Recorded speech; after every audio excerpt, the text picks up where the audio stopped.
Olá, vamos tratar de um assunto extremamente importante no planejamento previdenciário e na análise de todos os benefícios previdenciários, que é a carência. Deixa eu começar dizendo para você o que não é carência, tá? Qualidade de segurado e manutenção da qualidade de segurado. Tem gente que confunde. Qualidade de segurado é aquele período em que há contribuição, em que o segurado está filiado ao sistema.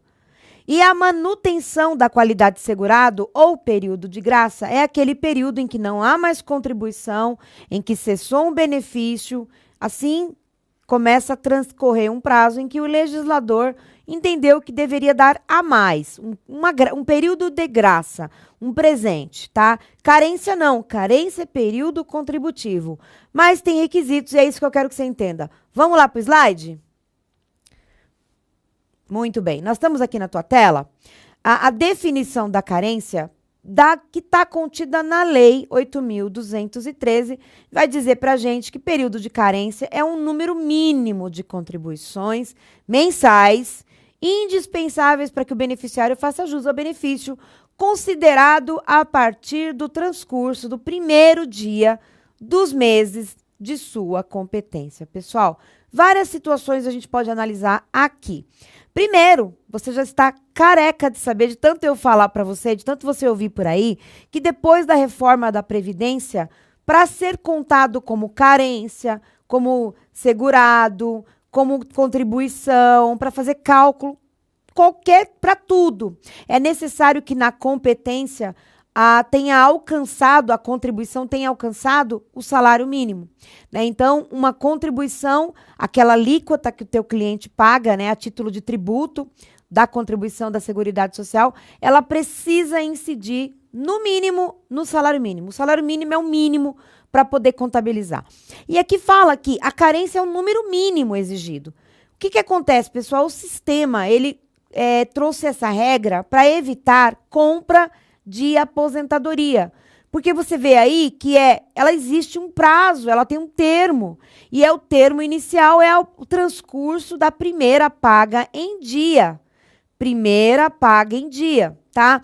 O que acontece? Imagina que não houvesse o requisito da carência nas aposentadorias.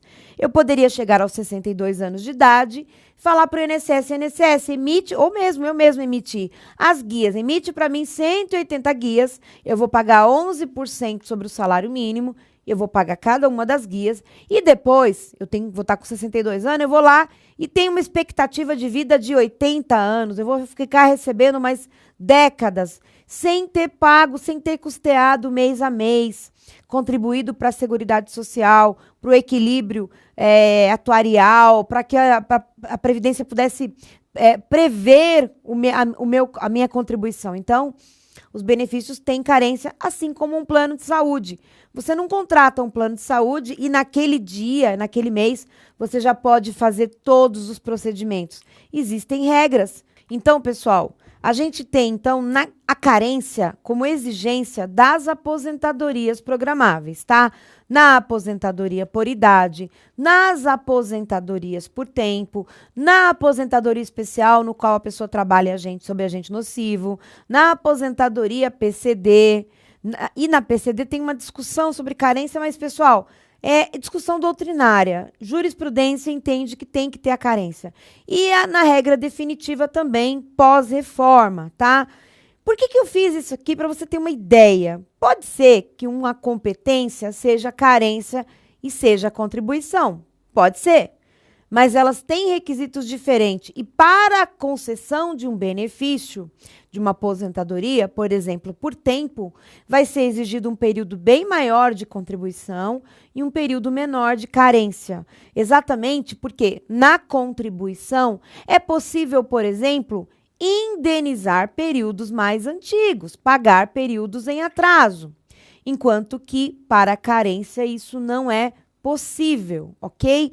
Então, sempre pensa na contribuição como todo o valor que entra a título de contribuição, que entra a título de pagamento do tributo da Previdência Social é contribuição, mas nem todos serão carência. Primeiro, porque a carência tem o requisito de ser paga a primeira em dia. Como o primeiro em dia? A pessoa começa a trabalhar em janeiro, o primeiro recolhimento em fevereiro tem que ser em dia. do dia 1 ao dia 15 de fevereiro, para que então a pessoa tenha direito aí aos requisitos da carência, de ser contabilizado carência. Aí as demais pagas, até que atrasa um pouco, não tem problema, porque serão a sequência após a primeira paga em dia, vai gerar carência, desde que seja dentro dos períodos de manutenção da qualidade segurado. Então, é por isso que eu vou bater muito na tecla. Uma aula desse módulo completa a outra. Cada conceito vai se completando, sempre como um joguinho de Lego, tá bom? Pessoal, eu trouxe para você essa tela para você ver como é que o INSS analisa a carência, tá? Você vai ver aí, não vai dar para mostrar? Não dá, né, Lucas? Eu só tenho que... Mas aqui embaixo, bem aqui em cima, deixa eu ver, aqui em cima, aqui. Lá tem o tempo que a pessoa trabalhou por vínculo, tá? E tá ali, por exemplo, nesse primeiro vínculo, você não percebeu, mas eu dei uma pausa para trocar o óculos que eu não estava enxergando, tá bom? Vida real, né, meus amigos? Aqui, você pega a cópia de um processo administrativo do teu cliente de aposentadoria e tem as telas lá, né? Acho que é tela do Plenos, né? E lá dentro tem as informações e aí é como o sistema vai entender as informações. Veja, ali tem todo o cabeçalho com a espécie do benefício, a data da DER. Depois vem aqui embaixo ali, a sua esquerda, a sua direita, tá? No cantinho da tela, a sua direita.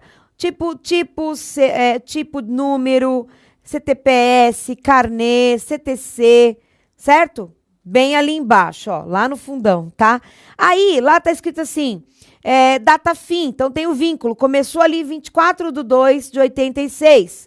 A data fim do vínculo, 14/5/86.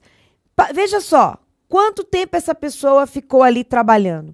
Ela ficou trabalhando 2 meses e 23 dias, né? De tempo de contribuição, tá? Mas olha a carência. A carência deu 4 meses nesse primeiro vínculo. Por que acontece isso, pessoal? Deixa eu explicar para você. Até acho que eu coloquei isso numa tela mais para frente. Até a reforma da Previdência que aconteceu em 13/11/2019, a carência ela era contada por dia trabalhado. Uma pessoa trabalhava um dia no mês e ela tinha ali 1 mês de carência, tá? Contribuição era data a data. Começou a trabalhar no dia 1, no dia 31, ela terá 1 mês de contribuição. Isso antes da reforma da Previdência, tá? Nesse exemplo que eu tô dando, para poder confirmar o que eu tô te falando, ela trabalhou 16 dias no mês 5, tá? Não, 24 dias no mês 2, né? Depois trabalhou o mês 3, o mês 4, então... Mês 2, porque foram 24 dias. Um dia já geraria carência. Depois o mês 3. Depois o mês 4. E no mês 5, ficou difícil aqui, vou fazer assim. Ela trabalhou 16 dias em maio. Então, ela tem 4 meses de carência. Isso antes da reforma. Tá ali a setinha apontando a carência, tá? Esses 4. E aí, pessoal, isso é muito legal de se ver, porque antes da reforma, era muito comum um cliente chegar para você e para mim, às vezes até com mais tempo de carência do que de contribuição, porque a contribuição exigia 1 mês completo, a carência 1 único dia. Isso muda com a reforma, tá? Com a reforma, a contribuição e a carência, elas ficam parecidas, mas não idênticas. Elas se tornam aquela competência em que houve o recolhimento sobre o salário mínimo. Então, a alíquota de recolhimento da pessoa incidiu na base de cálculo do salário mínimo. Ali eu tenho 1 mês de carência, ali eu tenho 1 mês de contribuição. Com a diferença que na carência você viu que ela só conta a partir do transcurso da primeira paga em dia, certinho? E depois isso aqui vai ficar todo para você o material, né? Lá na primeira aula do módulo, com o documento que o INSS analisa. Então, dá para analisar o tempo de contribuição, ali tem a carência, se houve seguro-desemprego, até para possibilitar a prova, né? de uma ampliação do período de graça, qual foi o tipo de contribuição, se foi carnê. E aí, essas telas são as telas do INSS para você também compreender dentro de um processo administrativo a análise. É bem verdade que nós estamos aqui falando que a gente está falando de planejamento, mas todo o conhecimento que você agrega na análise vai te ajudar. Vai que o cliente teve um período de indeferimento, tá? E aí tem também aqui, pessoal, olha que legal, a contagem da qualidade segurado, como é que o INSS entende. Ali, aqui do meu lado, bem aqui do meu lado, aqui, ó, bem aqui, a partir da data do término do vínculo ou da contribuição, o Prisma calcula o período de qualidade de segurado. Hoje a gente faz isso no cálculo jurídico, no IEPREVIO, a gente faz, todo programa de cálculo fazem isso, tá? Eu trabalho com cálculo jurídico, ele faz isso, tem uma calculadora de qualidade de segurado. Mas é importante você entender se está calculado certo, quais são os períodos, certinho? Como é que conta a carência, pessoal? Como é que é a contagem da carência? Fiz um mapa mental aí para a gente poder acompanhar.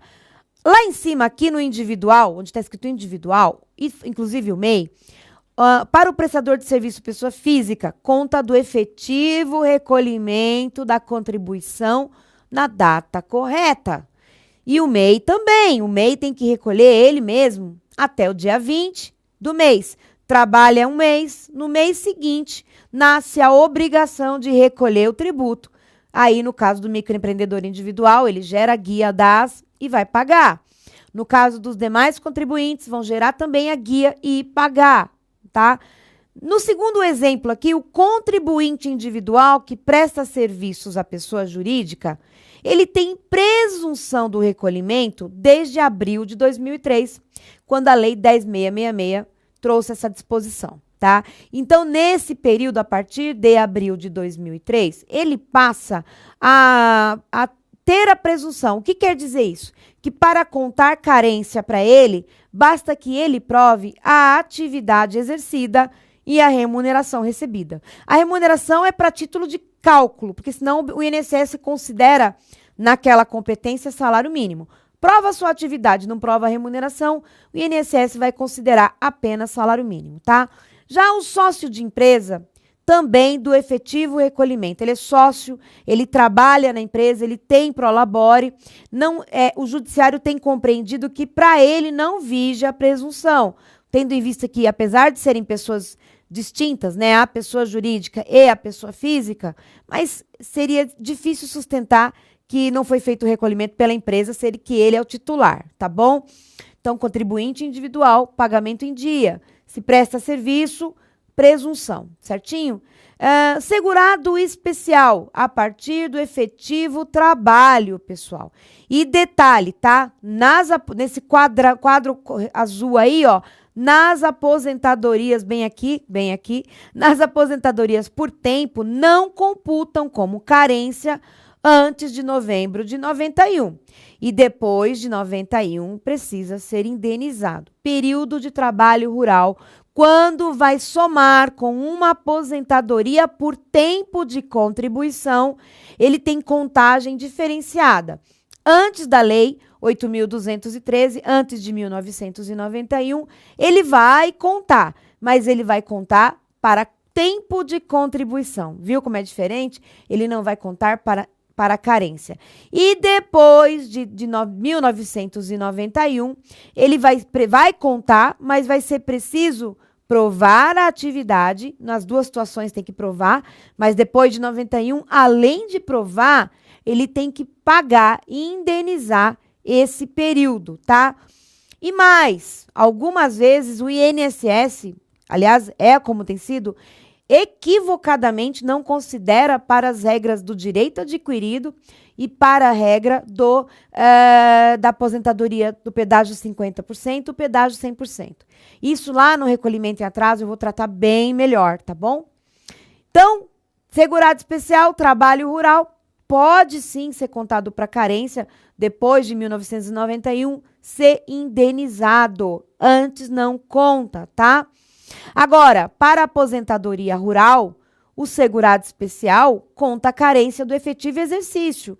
Do salário maternidade, também do efetivo exercício. Na aposentadoria por tempo é que tem essa diferença.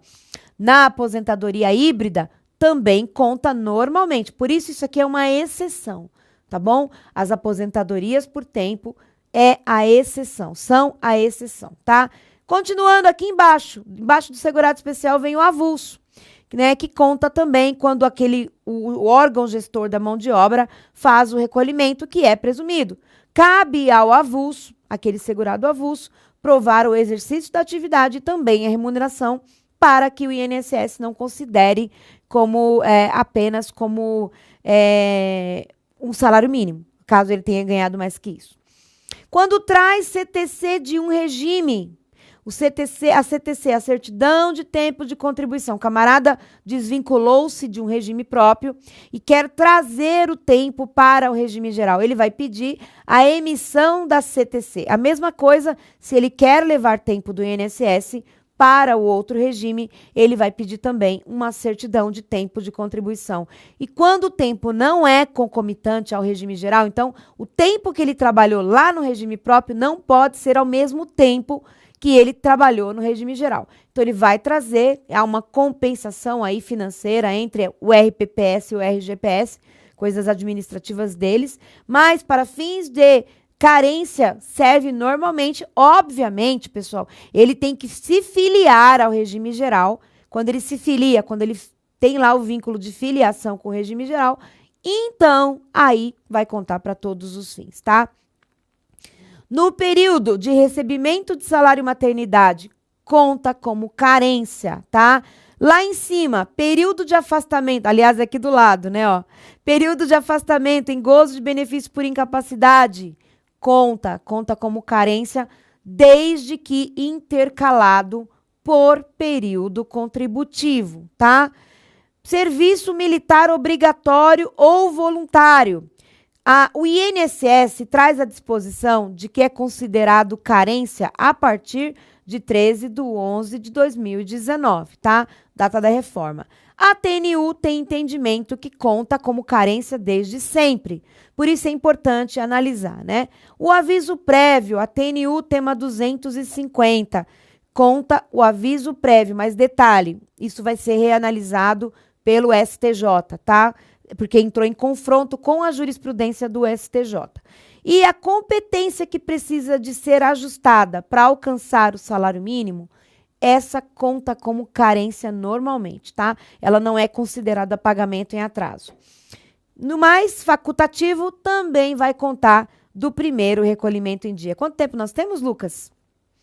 19 minutos. Então, a gente vai mais um pouquinho, depois a gente para poder dividir em duas partes, porque é complexo o assunto. Só para fixar o entendimento. Antes da emenda constitucional, ele era contado, olha lá, artigo 145 da Instrução Normativa 128, que era a que vigia antes da atual IN 128, tá?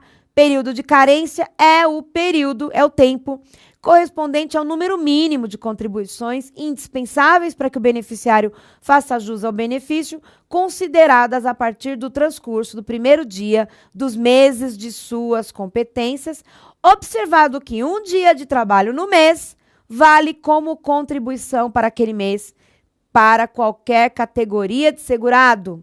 Então, um dia trabalhado para os segurados aí valia como carência, tá?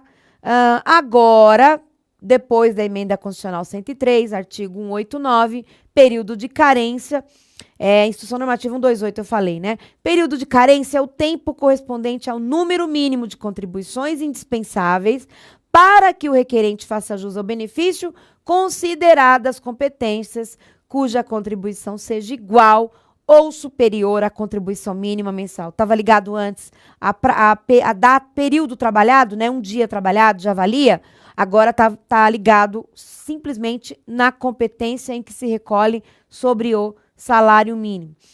E aí, depois da emenda constitucional, e quando não atinge o salário mínimo? Não atingiu o salário mínimo, é preciso fazer ajustes. Eu tenho que chamar a sua atenção para uma coisinha aqui. Vou chamar a sua atenção aqui na outra tela, para a gente ficar mais pertinho. Pessoal, a emenda constitucional 103, ela trouxe, e você vai ver na tela daqui a pouco, que não cabe, não conta como contribuição o período em que não se contribuiu sobre o salário mínimo, foi menor. Já o decreto extrapolou e disse muito mais, a gente vai ler a respeito. Mas o que eu queria chamar a sua atenção é que já existe doutrina e jurisprudência favorável, doutrina nem se fale, mas jurisprudência no sentido de que essa disposição do decreto vai de encontro à Constituição e seria inconstitucional. O que eu tenho para te dizer? Quando a gente está militando, quando a gente está trabalhando com planejamento ou com benefício, eu pego um cliente desse, para mim, tá aqui na prática do dia a dia, fica difícil para falar para ele que o judiciário, lá na frente, quando for apreciar, porque eu tenho certeza que essa questão chegará ao STF, vai ser favorável. Porque se você for ver a revisão da vida toda, quantos anos se passaram, né, para ter uma decisão? Então, qual é a questão? Ainda que se vá discutir, quando a gente está fazendo planejamento, eu, pelo menos, sempre oriento a deixar tudo em ordem, fazer os ajustes, porque depender de uma decisão judicial de tamanha monta, porque vai ser algo, né, que vai ter que ser muito bem discutido, se há inconstitucionalidade no decreto ou não, pode demorar décadas e seu cliente pode ser que não tenha como esperar. Certinho? Vamos voltar para a tela para te mostrar? Então, vamos lá, ó. O segurado, isso é o que diz a Constituição no artigo 195, ó. O segurado somente terá reconhecida como tempo de contribuição, no regime geral, a competência cuja contribuição seja igual ou superior à contribuição mínima mensal exigida para sua categoria assegurado o agrupamento. Texto da Constituição. O decreto 3.048, e você pode me perguntar, mas por que não está na lei? Porque a gente teve uma pandemia, e na pandemia a emenda constitucional tinha saído, já estava vigendo, e não houve uma lei para atualizar a 8.213, uma lei que tratasse de regulamentar a reforma. Portanto, veio um decreto, o número 10.410, de julho de 2020, e regulamentou toda a emenda, o que já é meio que estranho, né, do ponto de vista do que a gente aprende da pirâmide de Kelsen. Mas o 19E, ele é um artigo extremamente complicado, porque ele vai dizer que, a partir de 13 de novembro de 2019, para fins de, lembra que lá em cima era para fins de contribuição, aquisição, manutenção da qualidade desse segurado, carência de tempo de contribuição, de cálculo do salário de benefício exigidos para o reconhecimento dos direitos aos benefícios do regime geral e para fins da contagem recíproca, para levar para outro lugar, né, para outro regime, somente será considerada as competências cujo salário de contribuição seja igual ou superior ao limite mínimo mensal. Então, fica essa discussão, mas é possível, então, o decreto trouxe para a gente a possibilidade de complementar aquela contribuição que ficou abaixo do mínimo. Vou gerar uma guia e hoje, pessoal, esses serviços aqui estão no meu INSS do teu cliente, tá? Você vai digitar lá na lupa, né, aquela lupinha de busca, ajustes, e vai aparecer para você fazer os ajustes necessários para o teu cliente. Então, ele quer complementar, vai emitir uma guia e vai pagar, tá? É automático, entra direto no CNIS. Como não está entrando automático, você tem duas maneiras para resolver isso, tá? Você pode pedir a atualização de vínculos e remunerações, apresentando as guias pagas, pedir para que sejam inclusas, para poder corrigir o indicador que estará lá no CNIS, né? Indicador de pendência. Você poderá utilizar o excedente de uma competência e outra. Como assim? Imagina que o teu cliente ganhou o teto da Previdência em janeiro. E em fevereiro ele ganhou R$500. O exemplo é esdrúxulo para você poder fixar. Ele pode tirar dos 7.000 e pôr na menor? Pode, tá? Então é tirar de uma e colocar em outra. E ele pode agrupar duas ou mais. Ele pode pegar lá 3 meses seguidos, ele foi intermitente e ganhou só R$500. Ele pode pedir para somar as 3 para alcançar o salário mínimo? Pode. E aí também fica correto. Mas nesse terceiro exemplo, ele vai ficar com uma única contribuição. Então, tem que ver qual é a melhor, tá? A IN permite que junte e depois recolha. Para mim, não faz o menor sentido. Então, vou imaginar, eu quero juntar 3 contribuições, vai formar uma só. Eu fiquei com um vácuo. Eu fiquei com um buraco ali naquelas outras 2. A IN traz a possibilidade de pedir uma guia e recolher. Mas eu penso que se você vai fazer isso, é melhor já recolher e complementar a diferença, né? Mas, não sei. Tá bom? Então, é possível complementar, utilizar o excedente do salário de contribuição superior ao limite mínimo, o exemplo dos 7.000 e dos R$ 500, tá? Para completar uma outra, ou agrupar os salários, juntar os menores que o salário mínimo, tá? Agora, isso aqui é muito importante, vou beber uma aguinha. Quem deverá ajustar para alcançar o salário mínimo? Porque você pode me falar, mas não tem presunção. A presunção existe, mas o tomador de serviço, o empregador, vai recolher sobre aquilo que ele pagar para o segurado. Se ele pagou menos que o salário mínimo, quem tem que ajustar a competência? O empregado, o doméstico, o avulso, o individual, o segurado facultativo e o especial se contribuir como facultativo. Então, pessoal, tem que complementar, tá? É imprescindível que fique bem claro isso. Existe presunção em alguns casos, a gente já viu nas outras aulas, né? Mas a presunção não tira a obrigação do empregado de fazer os ajustes naquela competência, tá bom? Vamos dividir em duas partes para ficar suave. Beijão pra você.